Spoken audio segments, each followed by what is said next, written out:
हिमाचल में 5 लाख देकर हिंदुओं को ईसाई बना रहे लोग।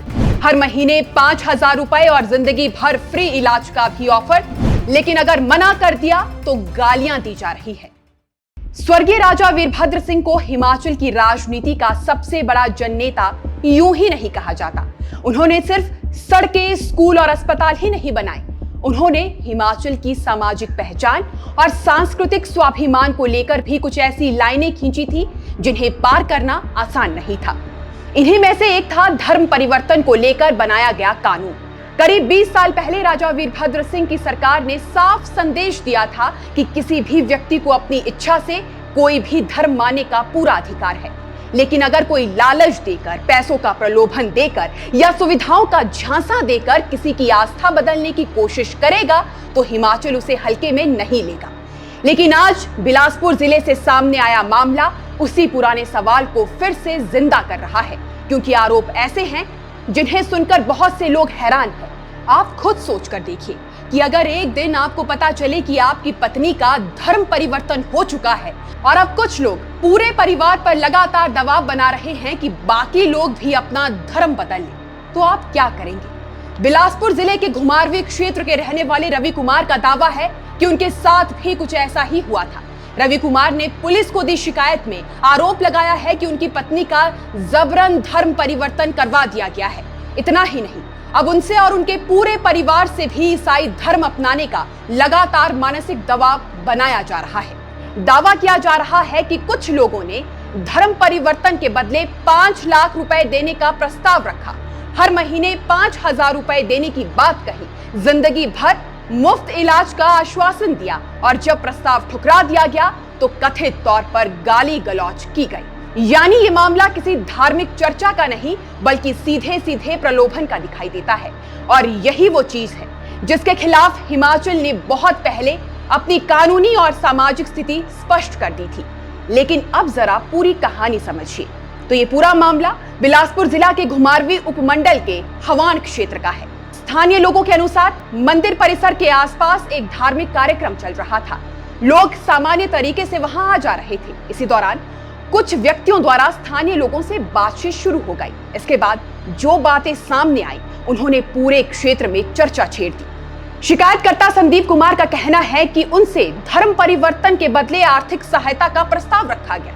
दावा है कि उन्हें 5 लाख रुपए देने की बात कही गई। इसके अलावा हर महीने 5,000 रुपए और मुफ्त इलाज की सुविधा का आश्वासन भी दिया गया। जरा सोचिए, अगर किसी व्यक्ति को किसी धर्म की अच्छाइयां बतानी हो तो उसके लिए तर्क दिया जाना चाहिए, विचार रखे जाते हैं, धार्मिक मान्यताओं पर चर्चा की जाती है। लेकिन अगर बातचीत की शुरुआत ही पैसों से हो रही हो तो फिर सवाल खड़े होना स्वाभाविक है। और यहीं से ये मामला सिर्फ एक गांव या एक शिकायत तक सीमित नहीं रहा, ये सीधे हिमाचल की उस पहचान से जुड़ जाता है जिसे लोग देवभूमि कहते हैं। देवभूमि यानी वो प्रदेश जहां गांव-गांव में देवता है, जहां सदियों पुरानी देव परंपराएं आज भी जीवित है, जहां धार्मिक आस्था सिर्फ पूजा पाठ तक सीमित नहीं है बल्कि सामाजिक जीवन का हिस्सा है। यही वजह है कि धर्म परिवर्तन से जुड़े विवाद यहां हमेशा संवेदनशील माने जाते हैं। लेकिन कहानी यहीं खत्म नहीं होती।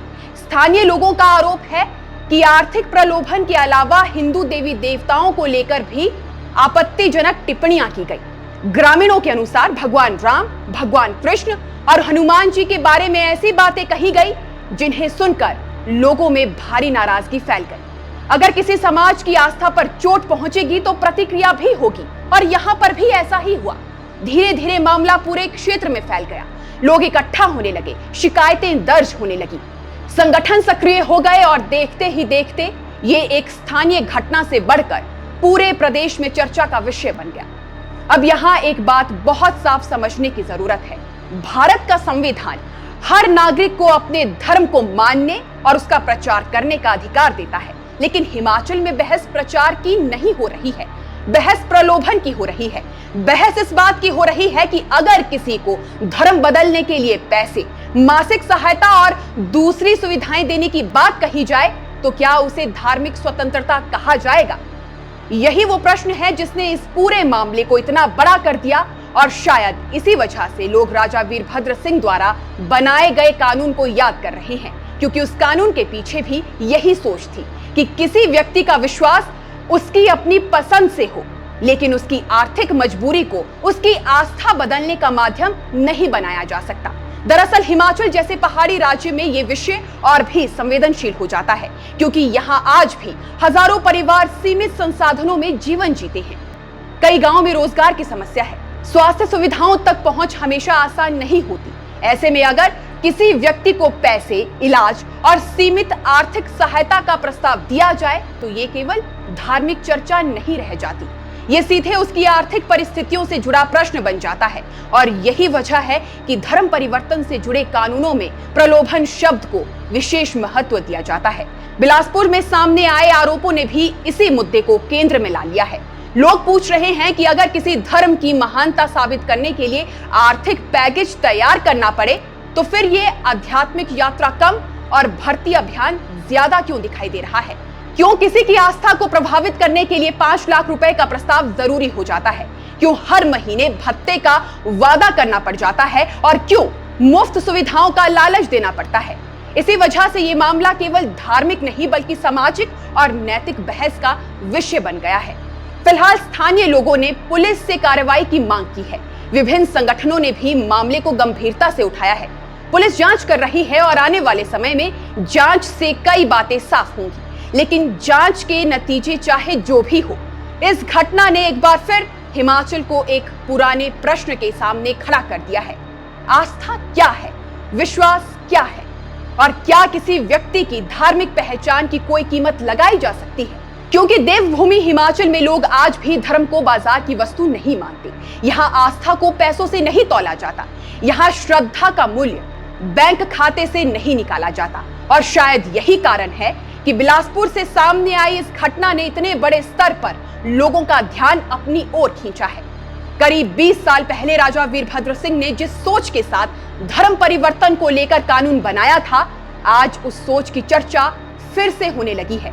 क्योंकि समय बदल गया है, सरकारें बदल गई है, राजनीति बदल गई है, लेकिन हिमाचल का स्वाभिमान आज भी वहीं खड़ा है। क्योंकि देवभूमि हिमाचल में लोग आज भी मानते हैं कि श्रद्धा कभी खरीदी नहीं जा सकती। बाकी आप दर्शकों का इस विषय पर क्या सोचना है, हमें कमेंट सेक्शन में जरूर बताइएगा। अभी फिलहाल के लिए इस खबर में बस इतना ही। नमस्कार।